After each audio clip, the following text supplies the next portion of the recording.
नमस्कार, आदाब, बहुत-बहुत स्वागत है आप सभी का। आप देख रहे हैं खास कार्यक्रम नज़र और नज़रिया। मैं हूँ आपके साथ बुशरा खानम फहाद। राहुल गांधी लगातार एक ऐसी लंबी लकीर खींचते हुए जा रहे हैं, जिसके आगे जितनी भी लंबी लकीर खींची जाए, वो छोटी ही साबित हो रही है। राहुल गांधी ने आज ये भी बता दिया कि सिर्फ वो राजनीति के ही महारथी नहीं है, बल्कि मार्शल आर्ट के भी वो बड़े महारथी हैं। नेशनल स्पोर्ट्स डे के मौके पर राहुल गांधी ने अपनी वीडियो शेयर की, जहां पर वो करतब या कह सकते हैं कि मार्शल आर्ट के जो गुण हैं वो सिखाते हुए और दिखाते हुए नजर आ रहे हैं। और इसी दौरान राहुल गांधी ने आज ये भी ऐलान कर दिया कि अब वो भारत जोड़ो नहीं बल्कि भारत डोजो यात्रा शुरू करने जा रहे हैं जल्द ही। डोजो का मतलब होता है एक ऐसा स्कूल, एक ऐसा इंस्टीट्यूट को रेफर किया जाता है जहां पर स्टूडेंट्स मार्शल आर्ट की और इसके साथ साथ सेल्फ डिफेंस की ट्रेनिंग हासिल करते हैं। तो राहुल गांधी लगातार जो युवा हैं देश के, उनसे एक ऐसा कनेक्शन बना रहे हैं जहां वो हर मसले पर और हर जगह न सिर्फ उनके साथ खड़े हुए नजर आते हैं, बल्कि उनको ये बताते हुए नजर आते हैं कि कैसे आप जिंदगी के अलग अलग आयाम पर बिजी रहने के बावजूद भी अपनी अलग अलग कलाओं को निखार सकते हैं। और राहुल गांधी ने आज भारत डोजो यात्रा का ऐलान कर भारतीय जनता पार्टी के लिए एक और मुश्किल खड़ी कर दी है, क्योंकि आपको ये पता है कि प्रधानमंत्री नरेंद्र मोदी जब भी कोई जीत कर आता है तो बाकायदा तौर पर कैमरे के सामने, फोन पर, स्पीकर पर उनसे बात करते हैं, उनके साथ सेल्फी खींचते हैं, उनके साथ फोटो भी खिंचवाते हैं। ये सब आपने देखा कि पूरा किस तरह का उनका इवेंट जो है वो किया जाता है। लेकिन राहुल गांधी अब इसको लेकर एक यात्रा शुरू करने जा रहे हैं जहां पर वो स्पोर्ट्स को प्रमोट करते हुए नजर आएंगे। ये अपने आप में एक अनोखा प्रयास है, अपने आप में एक अनोखी बात है। लेकिन इसके अलग और इसके इतर राहुल गांधी ने जो एक एक लाइन जो खींच दी है, और वो लाइन उन्होंने खींची है जो सांप्रदायिक राजनीति लगातार 10 साल से हम देखते हुए आ रहे हैं, जो धर्म की राजनीति हम लगातार 10 साल से देखते आ रहे हैं, उसके आगे उन्होंने सामाजिक न्याय, सामाजिक बराबरी और जातिगत जनगणना की एक ऐसी लंबी लाइन खींच दी है जिस पर लगातार भारतीय जनता पार्टी न सिर्फ गिरती हुई नजर आ रही है, बल्कि उसकी समझ नहीं आ रहा है कि इसकी काट क्या वो लेकर आए।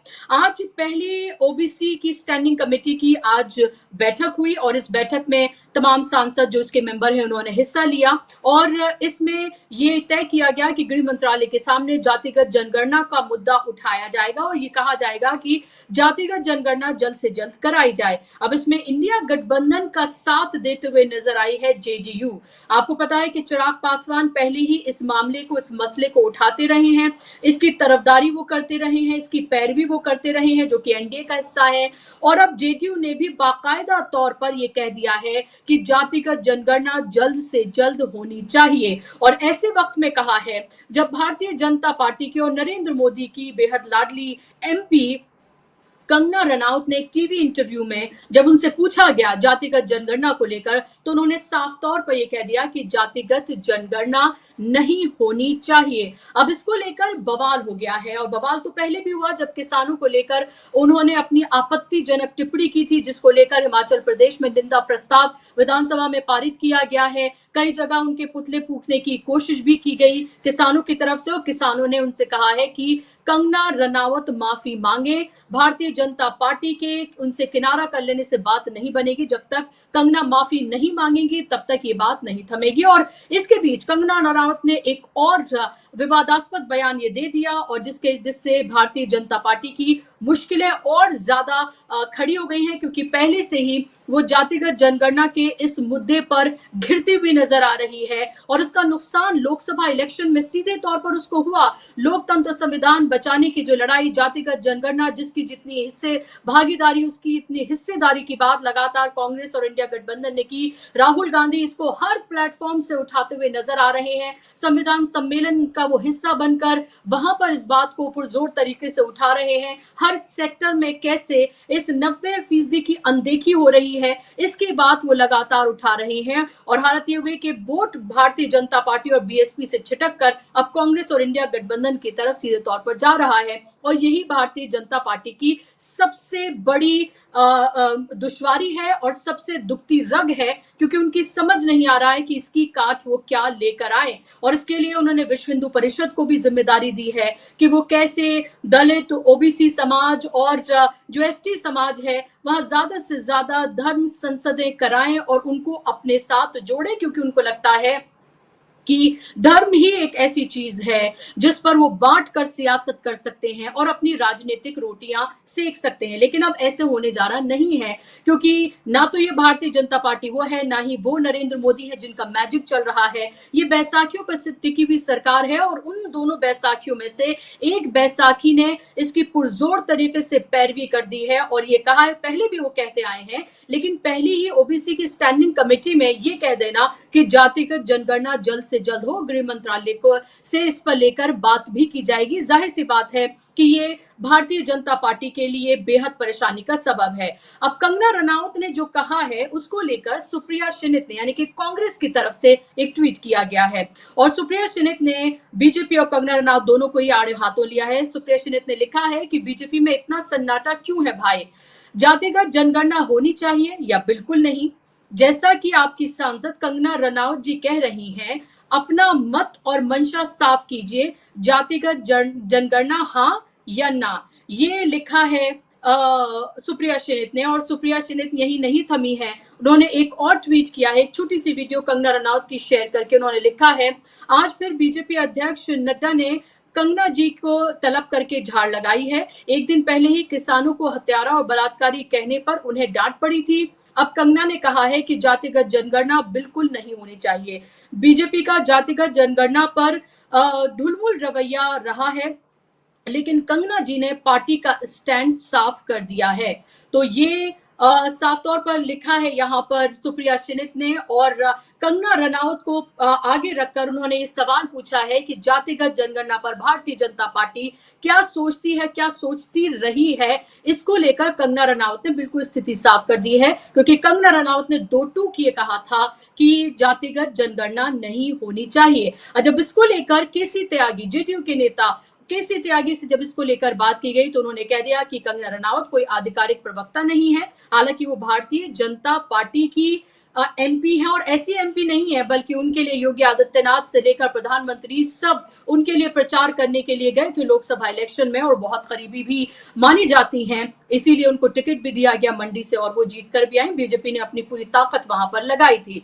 तो कंगना रनौत जो कह रही है उसके क्या मायने निकाले जाएं? जेडीयू ने एक तरह से इंडिया गठबंधन के साथ खड़ा हुआ नजर आया है। अभी आप देखेंगे एक लंबी चौड़ी फहरिस्त है उन मुद्दों की जहां पर एनडीए इंडिया के साथ खड़ा हुआ ज्यादा नजर आता है बनिस्बत भारतीय जनता पार्टी के। और उसके चाहे वक्फ बोर्ड की बात करें, लेटरल एंट्री की बात करें, ये जातिगत जनगणना की बात करें, वक्फ बोर्ड की बात करें, वो तमाम ऐसे मुद्दे हैं जिस पर आपने देखा होगा कि ज्यादातर पार्टियों का जो कि भारतीय जनता पार्टी के गठबंधन यानी कि एनडीए में शामिल हैं, वो इंडिया के साथ ज्यादा खड़ी हुई नजर आती हैं। आने वाले वक्त में 2 राज्यों में चुनाव है, उसके बाद कई और राज्यों में भी चुनाव होने जा रहे हैं और इस सब में महिला सुरक्षा का जो मुद्दा है उसको भारतीय जनता पार्टी कैसे सेलेक्टिव तरीके से उठाती हुई नजर आ रही है, ये भी आप देख रहे हैं। वो बंगाल की बात करना चाहती है, उत्तर प्रदेश की बात नहीं करना चाहती। वो बंगाल की बात करना चाहती है लेकिन वो महाराष्ट्र की बात नहीं करना चाहती है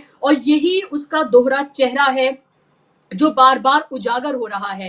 राष्ट्रपति द्रौपदी मुर्मू ने भी इसको लेकर चिंता जताई है, उनकी चिंता वाजिब है, लेकिन इसको लेकर कांग्रेस ने सवाल उठाया है कि क्या ये चिंता सिर्फ कोलकाता तक है या फिर ये चिंता मणिपुर को लेकर भी है, उत्तर प्रदेश को लेकर भी है, महाराष्ट्र को लेकर भी है। क्योंकि महाराष्ट्र में 2 आपको पता है बच्चियों के साथ किस तरह का क्या उनके साथ घटित हुआ बदलापुर में, और उसके बाद अब एक और रत्नागिरी का मामला आया है जहां पर एक नर्सिंग स्टूडेंट के साथ बिल्कुल उसी तरह का मामला सामने आया है और ऑटो ड्राइवर ने उसके साथ रेप किया है। ये मामला सामने आया है। उत्तर प्रदेश में फर्रुखाबाद का मामला है जिसको जोर शोर से राहुल गांधी, प्रियंका गांधी और पूरी कांग्रेस से लेकर अखिलेश यादव और आरजेडी सब ने उठाया है, जहां 2 दलित बच्चियों की बॉडी पेड़ से लटकी हुई मिली है, जिसको ये कहा जा रहा है कि ये आत्महत्या है, लेकिन परिवार ने संगीन आरोप लगाए हैं। उनका कहना है कि पूरी बॉडी पर निशान हैं, कांटे जो हैं वो बेर के पेड़ के उनके चुभे हुए हैं। और सवाल अब यही उठ रहा है कि जो भारतीय जनता पार्टी बंगाल पर हाय तौबा जिसने मचाई हुई है, उनको ऐसा करना चाहिए, उनको सवाल पूछने चाहिए ममता बनर्जी से।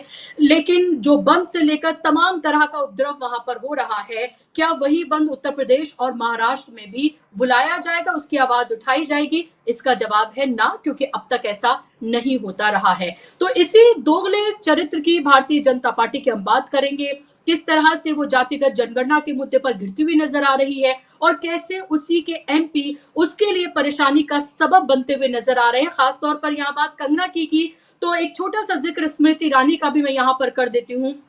स्मृति ईरानी ने भी एक डिजिटल प्लेटफॉर्म को इंटरव्यू दिया और वहां पर वो राहुल गांधी की राजनीति और कैसे वो बदले हैं और उसकी तारीफ करती हुई नजर आई। और ये भी उन्होंने ताकीद कर दी अपनी ही पार्टी को कि उन्हें हल्के में लेने की भूल ना करें। तो ये कामयाबी राहुल गांधी की मानी जाएगी कि जब आपके दुश्मन ही आपकी तारीफ करने लगे तो आप ये समझ जाइए कि आप बिल्कुल सही रास्ते पर चल रहे हैं। आज इसी पर बात करेंगे। बात करने के लिए मेरे साथ दो खास मेहमान जुड़ गए हैं। स्क्रीन पर उन मेहमानों को आप ले आइए। मेरे साथ एक तरफ आप देख सकते हैं डॉक्टर राकेश पाठक जी हैं, जाना माना चेहरा है, दशकों का पत्रकारिता का उनका अनुभव है और लगातार आप उनको तमाम प्लेटफॉर्म्स पर देखते रहे हैं। राकेश जी, बहुत बहुत स्वागत आपका कार्यक्रम में। मेरे साथ अनुमा आचार्य जी हैं जो कि प्रवक्ता हैं कांग्रेस की और लगातार अपनी बेबाक और मुखर आवाज के लिए भी जानी जाती हैं। बहुत बहुत आपका भी इस्तकबाल और स्वागत अनुमा जी। शुरुआत मैं आपसे करना चाहूंगी। अनुमा जी, आपको तो कुछ करने की जरूरत नहीं है, अब तो खुद भारतीय जनता पार्टी के एमपीज आपको बैठे बिठाए मौका दे रहे हैं। चाहे वो स्मृति ईरानी की बात करें जो पानी पी के कोसती थी राहुल गांधी को, आज वो उनकी तारीफ कर रही हैं। मैं कसीदे तो नहीं कहूंगी, लेकिन इतना भी उन्होंने कैसे किया ये एक सोचने वाली बात है।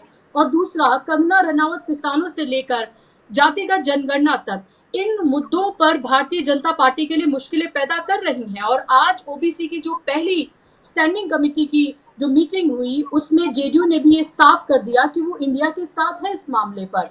अब इस मामले को आगे क्या आपको लग रहा है आपके हाथ एक तुरुप का इक्का ऐसा लग गया है जो सांप्रदायिक सियासत का जवाब है और आप इसको छोड़ना नहीं चाहते हैं क्योंकि आपको लगता है इससे आप उससे बचेंगे और कामयाबी शायद आपको मिले? बुशरा जी, आपको और डॉक्टर राकेश पाठक को नमस्कार, आपके दर्शकों को भी। मैं आपको बताना चाहती हूँ, एक मार्शल आर्ट होती है जुजुत्सु और ये होती है बहुत ही फ्लेक्सिबिलिटी और सहजता के साथ। तो जो कांग्रेस काम करती है वो इसी फ्लेक्सिबिलिटी और सहजता के साथ ही होता है। जुजुत्सु में आपके सामने जो हमलावर होता है, आपकी फ्लेक्सिबिलिटी उसे गिरा देती है और आपको बचा लेती है। तो यही हम देख रहे हैं कि जैसे अब स्मृति ईरानी जो कि एक गड्ढे में गिर गई और उसके बाद शायद उनको थोड़ी समझ आई है, सीख आई है, और उसके पीछे एक कारण वो भी है कि राहुल जी ने अपने ही कार्यकर्ताओं को एक ट्वीट की थी जब स्मृति ईरानी जी से घर खाली कराया जा रहा था। तब ये कहा था कि वो एक सम्मानित सांसद रही हैं, हमें किसी को ये हक नहीं है कि उनके ऊपर छीटाकशी करें।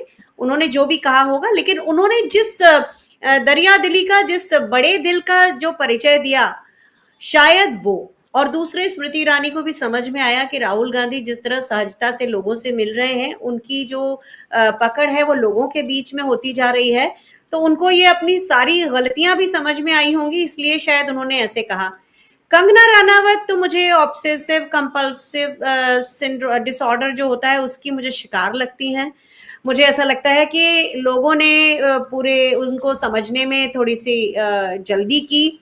ऐसा लगा कि वो एक अच्छी अभिनेत्री हैं और कुछ फिल्मों में शुरुआती ऐसा लगा भी था कि वो बेबाक हैं, लेकिन बाद में हमने देखा दरअसल बेबाकी के बीच में और ढीठता, बड़बोलेपन और बदतमीजी के बीच में एक थिन लाइन होती है जो भारतीय जनता पार्टी ने हमेशा हटाई है, हमेशा खत्म की है, मर्यादाएं खत्म की है। तो हम ये देखते हैं कि इन दोनों सांसद और ये जो पूर्व सांसद हैं, इनका एक हमारे सामने उदाहरण दिख रहा है और कांग्रेस को इसका फायदा डेफिनेटली मिल रहा है क्योंकि लोगों पर इसके लिए हमने प्रयास नहीं किए, लोगों को उनकी असलियत दिख रही है। एक बात और कहूंगी कि माननीय हमारी जो महामहिम राष्ट्रपति हैं, उन्होंने भले ही इस कलकत्ता के मुद्दे पर बोला हो, लेकिन कहीं पर वो भी धीरे से बोल गई। अगर आपने सुना पूरा उनका वक्तव्य पढ़ा है पीटीआई वाला, तो उसमें ये भी है कि एक तरफ कलकत्ता में ऐसी दुर्दांत घटना हो रही थी, दूसरी तरफ नर्सरी की बच्चियों को भी नहीं छोड़ा जा रहा था। तो कहीं ना कहीं राष्ट्रपति जी की शायद वो बोल नहीं पाती हैं, उनको इतना मौका नहीं दिया जाता है, या वो खुद नहीं लेती हैं किसी संकोच के कारण, लेकिन उन्होंने ऐसा कहा है।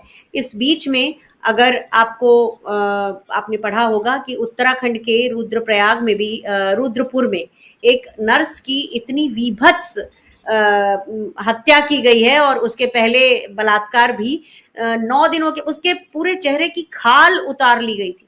पहचान तो उनके बाजू में, उनका कहीं आइडेंटिटी कार्ड आसपास मिल गया तो वो हो गई, लेकिन भारत में जिस तरीके से ऐसे अपराध हो रहे हैं और उसके बाद भी प्रताड़ित व्यक्ति की तरफ पुलिस ना होकर तेजी से कुछ नहीं हो रहा है, रेट ऑफ कन्विक्शन बहुत कम हो गया है। एक इसी सरकार ने नियम बनाया था कि जो बच्चे 12 साल से नीचे के हैं उनका कोई बलात्कार करेगा तो उसे मौत की सजा दी जाएगी, लेकिन वैसा भी नहीं हो रहा है। पिछले 10 सालों में, 12 सालों में 3 लाख के लगभग बलात्कार के केस हैं, मौत की सजा सिर्फ 5 लोगों को मिली है। तो जब आपकी सोसाइटी में कोई डेटरेंट नहीं है, जब हमारी सोसाइटी में अडल्ट कंटेंट बिल्कुल बिना सेंसर के सभी को उपलब्ध है, ऐसे में सरकार ने अपने दायित्व नहीं निभाए हैं। सरकार की कोताहियां इन महिलाओं को, इन बेटियों को भुगतनी पड़ रही है, और उस पर भी भारतीय जनता पार्टी की जो महिला नेत्रियां हैं वो अपनी आवाज नहीं उठा रही हैं। एक और चीज मैं आज बोलना चाहूंगी कि जो कानून महिलाओं के लिए, महिलाओं के आरक्षण के लिए भारतीय जनता पार्टी ने लागू नहीं कराया, केवल पास कराया, अगर वो ही इम्प्लीमेंट हो जाए तो भी शायद महिलाओं की स्थितियां पहले से ठीक हो सकती हैं। तो कुल मिला के ये कि भारतीय जनता पार्टी के इस शासनकाल में महिलाएं ना केवल गुमशुदा हुई हैं, बलात्कारों के केस बढ़े हैं, सरकार प्रताड़ित व्यक्ति को नहीं, उत्पीड़क को संरक्षण देती दिखती है, और फास्ट ट्रैक अदालतें महिलाओं को न्याय दिलाने के लिए काम नहीं कर रही हैं। और जहां तक राजनीति का सवाल है, कल ही जिस तरह से कटनी के पुलिस स्टेशन में दलित महिला और उसके पोते को मारा गया, ये भी बताता है कि भारतीय जनता पार्टी का शासन रहते हुए दलित हो, आदिवासी हो, एससी हो, एसटी हो, किसी को न्याय नहीं मिलेगा। और इसीलिए जातिगत जनगणना एक हमारा देश का एक जरूरी ऐसा एक्शन है जिसे जल्दी से जल्दी करना चाहिए। जी, क्या आपको भी लगता है डॉक्टर राकेश पाठक जी कि जातिगत जनगणना और अगर कराई जाती है और जिसकी जितनी भागीदारी, उसकी उतनी हिस्सेदारी अगर दी जाती है, अगर टॉप पोजीशंस पर हमें एसटी, एससी समाज, ओबीसी समाज के लोग अगर नजर आएंगे, माइनॉरिटीज के अगर हमें लोग नजर आएंगे, डिसीजन मेकिंग में अगर वो होंगे, तो जो घटनाएं फिलहाल हो रही हैं, जो उत्पीड़न फिलहाल हो रहा है, मध्य प्रदेश से लेकर उत्तर प्रदेश की जो तमाम घटनाएं हमारे सामने हैं, और भी दूसरे राज्यों में भी जो घटनाएं हो रही हैं, क्या आपको लगता है उसमें कमी आ जाएगी? क्या इसका ये कोई सोल्यूशन आपको लगता है? और अगर जेडीयू भी इंडिया के साथ आके खड़ा हो जाए, क्योंकि बिहार तो वो पहला राज्य बना था जिसने सर्वे कराया था जातिगत जनगणना को लेकर, और तब वो महागठबंधन का हिस्सा थे नीतीश कुमार, और अब वो एनडीए का हिस्सा है, तो यहाँ वो पलट गए हैं, लेकिन लग रहा है जातिगत जनगणना की जो उनकी मांग है वो वैसी की वैसी ही बनी हुई है, और इसीलिए उनके एमपी पहली ही स्टैंडिंग कमेटी की बैठक होती है ओबीसी की, और उसमें वो जातिगत जनगणना की मांग को लेकर इंडिया की हाँ में हाँ मिलाते हैं, उनके साथ खड़े हुए नजर आते हैं। और चिराग पासवान भी पहले ऐसा कह ही चुके हैं, पुरजोर तरीके से आवाज उठा चुके हैं। भारतीय जनता पार्टी के लिए ये कितनी मुसीबत का सबब है? और अभी विंग कमांडर अनुमा जी ने बहुत विस्तार से हालात का तबसरा किया है। जहां तक सवाल जातिगत जनगणना का है, अब भारत की राजनीति में कोई भी इससे मुंह नहीं चुरा सकता। कोई भी राजनीतिक दल हो, कोई सामाजिक संगठन हो, सबको इसे देर सवेर स्वीकार करना पड़ेगा। और इसका श्रेय स्वाभाविक तौर पर अनुमा जी के जो नेता प्रतिपक्ष राहुल गांधी को जाएगा। यही बात आज आपने स्मृति ईरानी के भाषण में, इंटरव्यू में भी देखी होगी। उन्होंने कहा कि राहुल गांधी लंबे समय से राजनीति में है, लेकिन जातिगत जनगणना के मुद्दे को वो जिस तरह से उठा रहे हैं कंसिस्टेंसी के साथ, वो महत्वपूर्ण है। आपका प्रश्न ये है, क्या ऐसा होने से समाज में अपराध इत्यादि कम हो जाएंगे? मैं ऐसा नहीं मानता। अपराध तो मानव सभ्यता में विकास क्रम के साथ हमेशा से चले आए हैं। अपराध को नियंत्रित करना, अपराधी को सजा देना शासन और व्यवस्था का काम है। लेकिन जातिगत जनगणना से जो सबसे महत्वपूर्ण बात होगी वो ये होगी कि सदियों से, सहस्त्राब्दियों से हमारे समाज में एक बहुत बड़ा तबका, बहुत बड़ा हिस्सा समाज का ऐसा है जो प्राकृतिक संसाधनों से लेकर सरकारी संसाधनों तक तमाम सारी सुविधाओं से, अवसरों से वंचित है। स्वाभाविक तौर पर हम सब लोग, संयोग से हम लोग भी उस वर्ग से आते हैं जिसने सैकड़ों साल, हजारों साल अन्याय और अत्याचार किया है, और इसे स्वीकार करने में गुरेज नहीं करना चाहिए। अभी सरसंघ चालक मोहन भागवत कह चुके हैं 7-8 महीने पहले कि 2000 साल अत्याचार किया है सवर्णों ने और उच्च वर्ग के लोगों ने। स्वाभाविक है, उसे संतुलित करने के लिए अभी 50-60 साल का आरक्षण ही पर्याप्त नहीं है, बल्कि समाज में सचमुच में जिसकी जितनी संख्या है उसे उतनी भागीदारी मिलना चाहिए। अब अगर कांग्रेस पार्टी, राहुल गांधी, मल्लिकार्जुन खड़गे, अनुमा आचार्य जी अगर इस मुद्दे को लेकर समाज के सामने हैं, तो भारतीय जनता पार्टी इस बात को जानती है कि 85% लोग उस संख्या में शामिल हैं जो गिनती की बात कर रहे हैं या जिनकी गिनती होना है, और ये सब वोट भी हैं, इससे कोई इनकार नहीं कर सकता। भारत में सत्ता की राजनीति है, कोई भी राजनीतिक दल, कोई राजनेता वोटों की अनदेखी करके, वोट बैंक की अनदेखी करके राजनीति नहीं कर सकता। बीजेपी लगातार उस मुकाम की ओर बढ़ रही है जिसे आज नहीं तो कल राहुल गांधी की, कांग्रेस की जिद, इस दृढ़ता के सामने झुकना पड़ेगा। नरेंद्र मोदी को एक ना एक दिन ये स्वीकार करना पड़ेगा कि इस देश में जातिगत जनगणना अनिवार्य और आवश्यक है।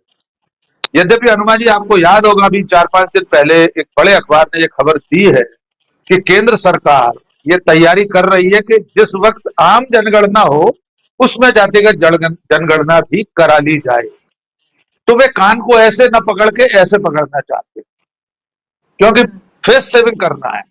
उनका पूरा तंत्र, उनका आईटी सेल, उनकी व्हाट्सएप यूनिवर्सिटी दिन रात जाति आधारित जनगणना के खिलाफ अभियान चला रहे हैं। यद्यपि उन्हें इसमें ज्यादा परेशानी नहीं होगी। उषा साहिबा, वे इतने अभ्यस्त हो गए 10 साल में अपने कहे से पलटने में, उनके लिए हर चीज मास्टर स्ट्रोक होती है। किसान बिल आए तो मास्टर स्ट्रोक है, मोदी जी वापस ले तो मास्टर स्ट्रोक है, वक्फ बिल लेकर आए तो मास्टर स्ट्रोक है, उसको ज्वाइंट जेपीसी में भेजना तो भी मास्टर स्ट्रोक है, और अभी अभी जो एक फैसला हुआ लेटरल एंट्री वाला, तो उनके जो अंधभक्त हैं, उनके समर्थक हैं, उन्हें बहुत ज्यादा परेशानी नहीं होगी। मैं उस मुहावरे का सबसे कम इस्तेमाल जीवन में करना चाहता हूं, लेकिन विवश होकर कर रहा हूं।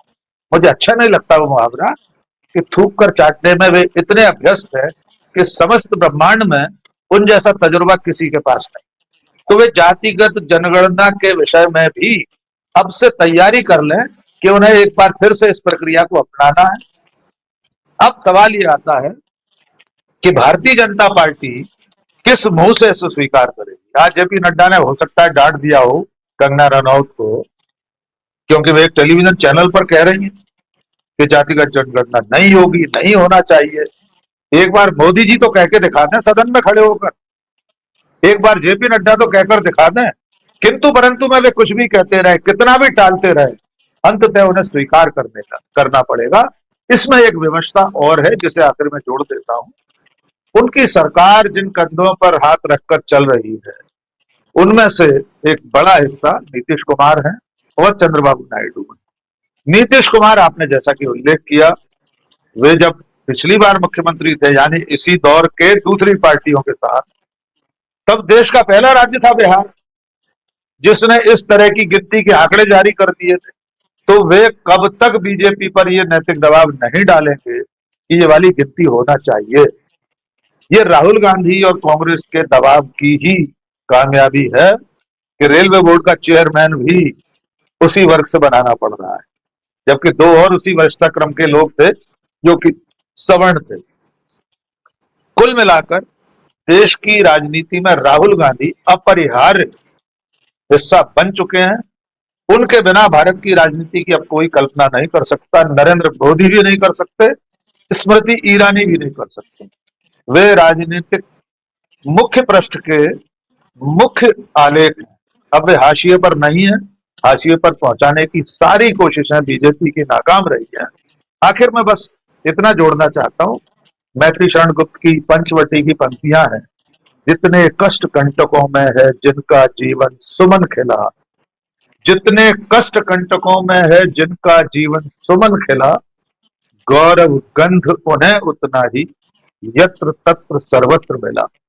गांधी परिवार में राहुल गांधी इकलौते ऐसे व्यक्ति हैं जिनका रास्ता इतने कष्ट कंटकों वाला रहा है। श्रीमती इंदिरा गांधी, राजीव गांधी, इन्हें इतने कष्ट नहीं सहने पड़े थे जो राहुल गांधी को सहने पड़े, निजी जिंदगी से लेकर राजनीतिक राह में। इसलिए अब उनके गौरव गंध बिखरने का समय आ गया। जी बुशरा साहब। जी, बिल्कुल। और ये भी कहा जा रहा है कि राहुल गांधी एक ऐसी केस स्टडी बन गए हैं राजनीति की, जहाँ पर उनको देखकर ये पढ़ा जाना चाहिए उनकी उनकी जीवन को अब तक के, कि राजनीति में आपके लिए हज़ार मुश्किलें और रुकावटें आएँ, लोग आपकी टाँग पकड़कर आपको खींच के नीचे तक लेकर आएँ, लेकिन फिर भी खामोशी से कैसे आपको चलते जाना है और अपना रास्ता बनाना है, और इतना बड़ा रास्ता आप बना दें कि फिर कोई भी रोड़े आपके लिए कोई दुश्वारी पैदा ना कर पाएँ। ये भी कुछ विश्लेषकों का कहना है कि राहुल गांधी वो केस स्टडी जो है वो बन गए हैं। लेकिन अनुमा जी, राहुल गांधी किसी मसले को उठाते हैं और अगर प्रधानमंत्री या फिर सरकार उस मामले पर यू टर्न ले ले या फिर उसको मान जाए, तो फिर आप लोग इसका क्रेडिट राहुल गांधी को देने लगते हैं। अब जातिगत जनगणना की बात, अगर मान लीजिए आपकी बात जिसको जोर शोर से उठा रहे हैं, आपका मकसद तो ये ना कि इसको पूरा होना चाहिए, ये ऐसा होना चाहिए। अगर प्रधानमंत्री या भारतीय जनता पार्टी ऐसा कर देती है, तो फिर आप उसके बाद ये शुरू कर देंगे कि भाई जो राहुल कहते हैं वो करते हुए नजर आते हैं, तो भारतीय जनता पार्टी को तो बड़ी मुश्किल में आपने डाल दिया है।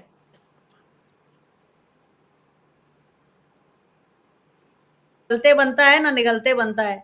और आपको मेरी आवाज आ रही है ना? जी जी आ रही है, अब आ रही है। तो अभी जैसे भारतीय जनता पार्टी ने एक स्कीम जो पे पेंशन से रिलेटेड थी, कहाँ तो कहते थे one rank one nation one philosophy, वही लोग अब 3-3 तरह की पेंशन ले आए हैं। ओल्ड पेंशन स्कीम तो थी ही, उसके बाद एक न्यू पेंशन स्कीम आई और अब एक यूनिफाइड पेंशन स्कीम ले आए। लेकिन फिर भी दिक्कत यह है ना कि फर्क इस चीज का पड़ता है कि भारतीय जनता पार्टी में शायद पढ़े लिखे लोग तो हैं, लेकिन देश की मिट्टी को, जड़ों को समझने वाले लोग नहीं हैं। अभी आप देखिए कि राहुल गांधी जी के बारे में एक सिंगर रॉकी मित्तल, जो कि उनको उटपटांग बातें कहा करते थे, कुछ कुछ कह देते थे, वो उनकी तारीफ में गाना गा रहे हैं। कहीं आप देखिए कुमार विश्वास, वो खुद अपने आप को कह रहे हैं कि मैंने उनको बुरा बोल दिया था, लेकिन वो एक ऐसे नेता हैं। तो राहुल गांधी जिस तरह से, अब जैसे आप केस स्टडी की बात कर रहे हैं, ठीक है केस स्टडी एक बात हुई, लेकिन राहुल गांधी ने जिन चीजों को शुरू से कहा और वो चीजें आगे आके सच होती चली गई, चाहे हम कोविड की बात करें, उसके बाद उन्होंने उससे पहले नोटबंदी के बारे में कहा था। तो राहुल गांधी एक विजनरी लीडर की तरह उभर के आए हैं। और भारतीय जनता पार्टी के साथ दिक्कत यह है कि उनका एक स्टैंडर्ड फंडा होता है। देखिए मैं क्या है आरएसएस के स्कूल में पढ़ी हूँ और मध्य प्रदेश में उस समय इन्हीं के स्कूल ज्यादा हुआ करते थे।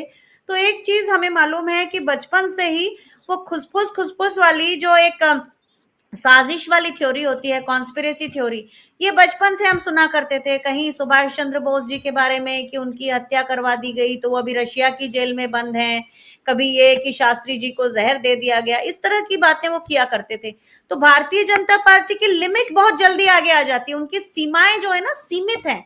उनको खाली थोड़ा बहुत सनसनी मचा दो, थोड़ा बहुत झूठ बोल दो, थोड़ा बहुत हिंदू मुस्लिम कर दो जिससे लोग उनके तरफ आ जाएं, इसके आगे उनके पास विजन नहीं है। आप देखिए उन्होंने जो भी योजनाएं, जनधन योजना लागू की वो कांग्रेस के समय की है। उसके बाद उन्होंने जो फूड सिक्योरिटी बिल था उसी को उन्होंने सबके लिए 5 करोड़ 80 करोड़ लोगों को 5 किलो राशन देते चले जा रहे हैं।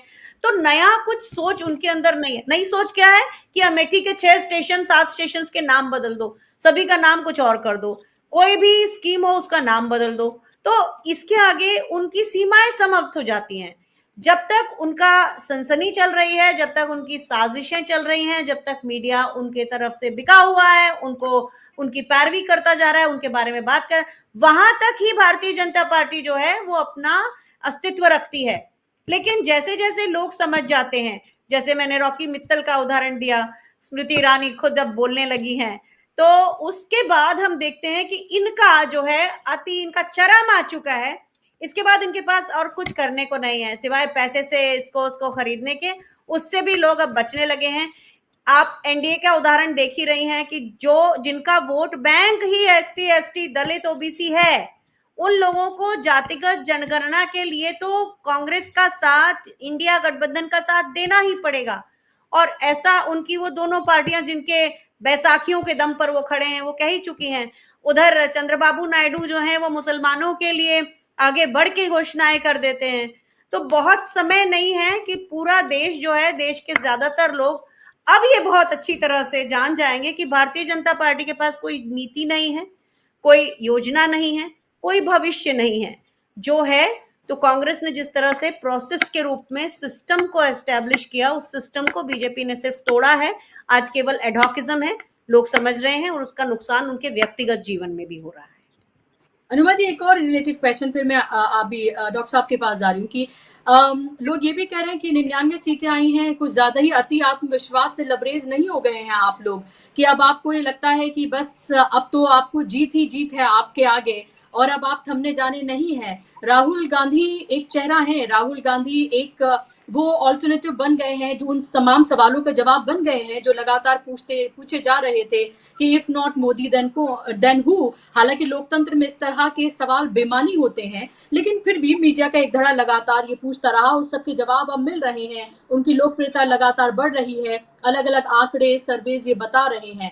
लेकिन ये भी सवाल साथ में पूछा जा रहा है कि आप लोग अति आत्मविश्वासी नहीं हो रहे हैं? अगर आने वाले चुनाव में आपको किसी राज्य में हार मिल जाए तो फिर क्या?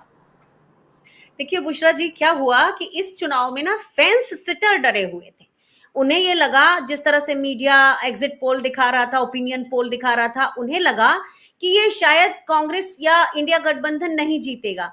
तो उस डर के मारे उन्होंने कि हमारा वोट, क्योंकि फेंस सिटर उसको वोट देते हैं जो उनका लगता है उन्हें हवा चल रही है, तो फेंस सिटर इस बार डरे हुए थे। तो फेंस सिटर्स को इस बार समझ में आ गया है कि नहीं, ऐसा नहीं है कि बीजेपी को हराया नहीं जा सकता। और नॉन बायोलॉजिकल प्राइम मिनिस्टर की जो बातें जो उन्होंने कही, मंगलसूत्र, भैंस, मुजरा, ये सब लोगों को दिखा। तो आपको कमाल की बात ये बताती हूँ कि जिस फौजियों के ग्रुप्स में मैं हूं और जो लोग पानी पी पी के राहुल जी की कटी हुई एडिटेड वीडियोस दिखाते थे, अब वो वैसा नहीं करते हैं।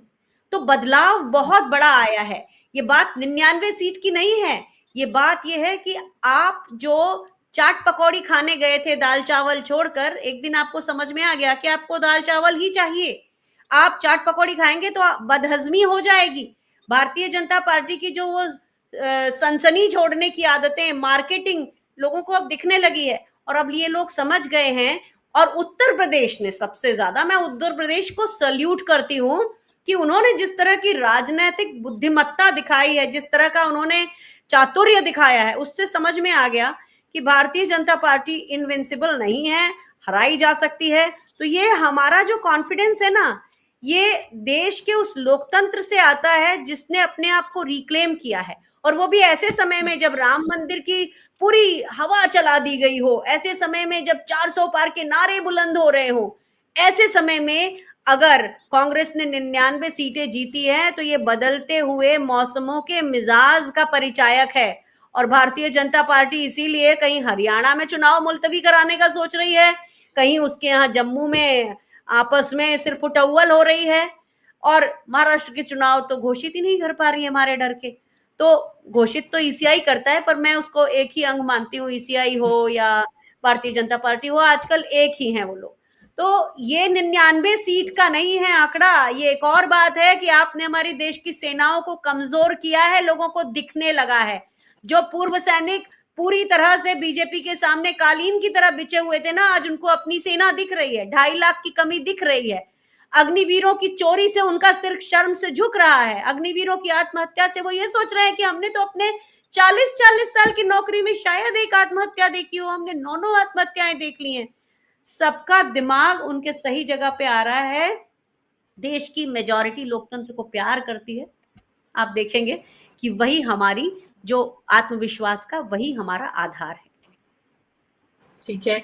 डॉक्टर राकेश पाठक जी, आप कितना इससे एग्री करते हैं? और उसके साथ-साथ क्या आपको ये लग रहा है कि जो सामाजिक न्याय की जो नई लड़ाई शुरू की गई है और ख़ास तौर पे राहुल गांधी जिसके हीरो बने हैं, क्या वो जो सांप्रदायिक सियासत जो 10 साल में जिसका ज़हर बोया गया, क्या उसकी काट बन रहा है? क्या उसकी काट बन गया है? क्या लोकसभा के इलेक्शन इसकी नज़ीर थे? क्या आगे भी हम ऐसा होता देखेंगे? हम देख रहे हैं कि चाहे मोहन यादव हो, मध्य प्रदेश के चीफ मिनिस्टर हो, या फिर उत्तर प्रदेश के चीफ मिनिस्टर योगी आदित्यनाथ, या फिर हेमंत बिस्व शर्मा, वो तमाम चेहरे भारतीय जनता पार्टी के, जिनमें से कुछ तो हीरो हैं, योगी आदित्यनाथ और हेमंत बिस्व शर्मा, वो जिस तरह की भाषा का इस्तेमाल अभी भी मुसलमानों को लेकर कर रहे हैं, जिस तरह की सांप्रदायिक राजनीति वो कर रहे हैं, उससे लग नहीं रहा है कि भारतीय जनता पार्टी अपने उस वोट बैंक में किसी तरह की उसको लग रहा है कि कमी हुई है, या तो वो उसको दोबारा वापस लाना चाहती है, उसको ट्रिगर करते रहना चाहती है। और क्या आपको लग रहा है वो भारतीय जनता पार्टी सामाजिक न्याय, सामाजिक बराबरी की, सोशल जस्टिस की उस राजनीति पे जा सकती है? क्या ये मुमकिन आपको लग रहा है? क्या इसकी काट ये बना है इतने सालों में? देखिए, भारतीय जनता पार्टी की जो सांप्रदायिक राजनीति है, वो उसका सोचा समझा, आजमाया हुआ, परखा हुआ नुस्खा है। उसे उसके सिवा कुछ आता नहीं। उसके व्याकरण में हिंदू मुसलमान के सिवा कुछ नहीं। उसका क ख ग ABCD अलिफ बे ले ते सब सांप्रदायिक है, हिंदू मुस्लिम है, इसके सिवा उसको कुछ नहीं आता। मजबूरी ये हो गई कि अब पाठ्यक्रम में जातिगत जनगणना जैसे सामाजिक मुद्दे आ गए। ये उसके कोर्स में कभी थे नहीं, उसने कभी पढ़ा ही नहीं था। हनुमा जी शाखाओं का उल्लेख कर रहे थे। जब ये सोशल मीडिया नहीं था हनुमा जी, तो इस देश में सबसे ज्यादा अफवाहें और झूठ फैलाने वाला तंत्र वो सुबह की शाखाएं ही थी। दूसरा एक औजार और था, मुझे आज भी याद है। मैं भिंड में रहता था, मेरा बचपन भिंड में चंबल इलाके में बीता है। गुमनाम पोस्ट कार्ड चला करते थे हनुमा जी। उन गुमनाम पोस्ट कार्डों में एक लाइन या दो लाइन लिखी होती थी कि लाल बहादुर शास्त्री को इंदिरा गांधी ने मरवा दिया ताशकंद में, बस। न उसमें भेजने वाले का पता, न ठिकाना, बस आपके घर का पता लिखा, आपके घर पर पोस्ट कार्ड आ गया। अब एक संदेह का बीज तो आपके मन में बो ही दिया। और अब तो ये सोशल मीडिया का रक्त बीज है। ये एक रक्त बीज खत्म होता है, उसके मरने के साथ हजारों लाखों रक्त बीज खड़े हो जाते हैं।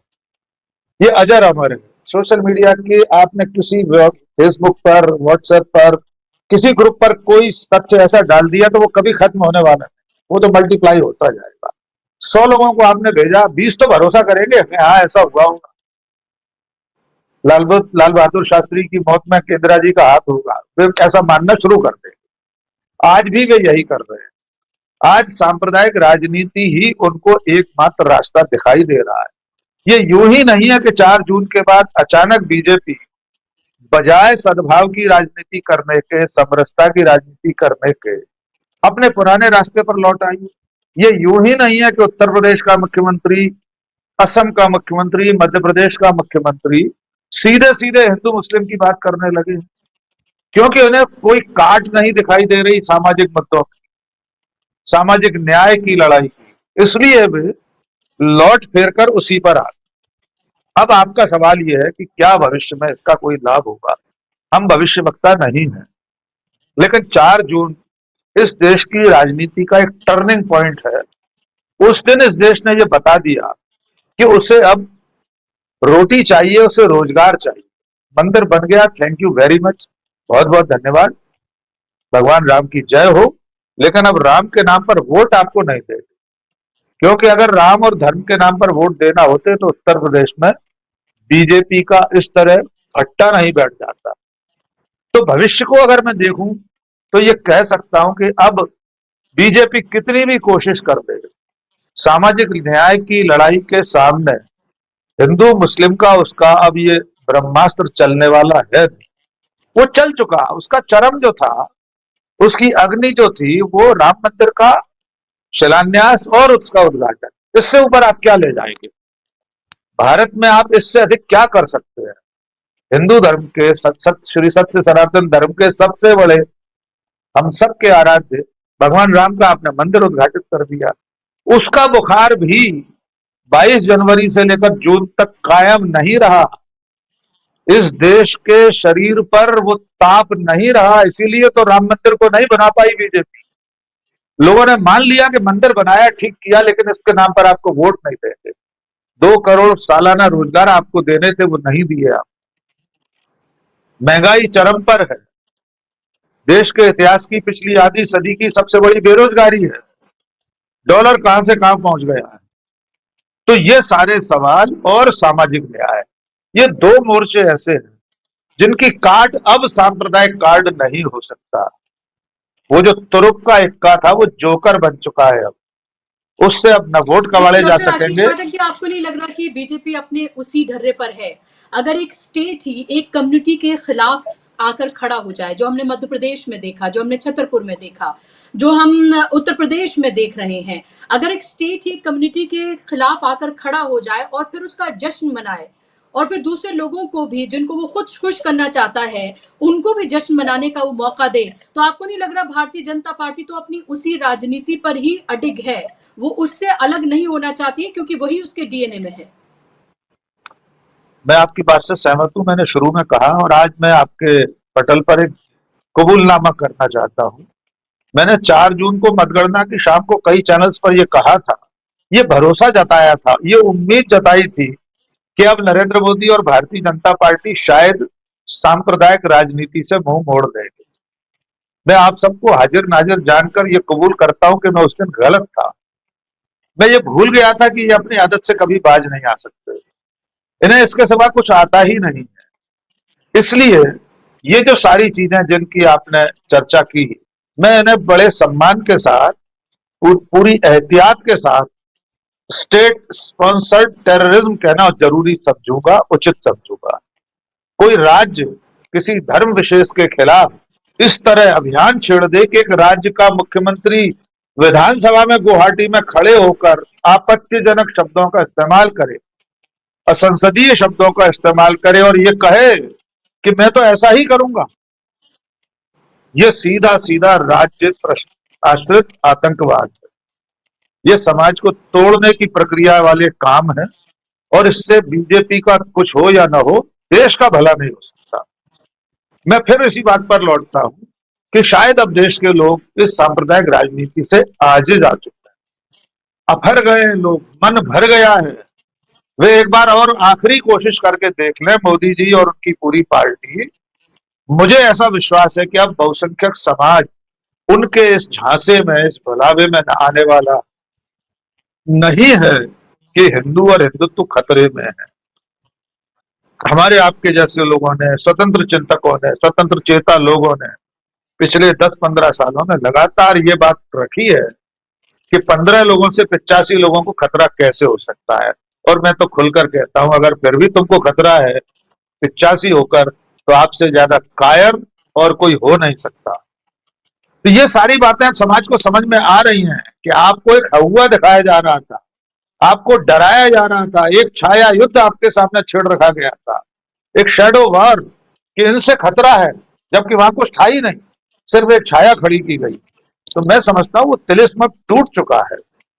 इसके बावजूद अगर जनता, इस देश का मतदाता, इस देश का वोटर ऐसी बातों में फंसता है तो उसका तो भगवान ही मालिक हो सकता है।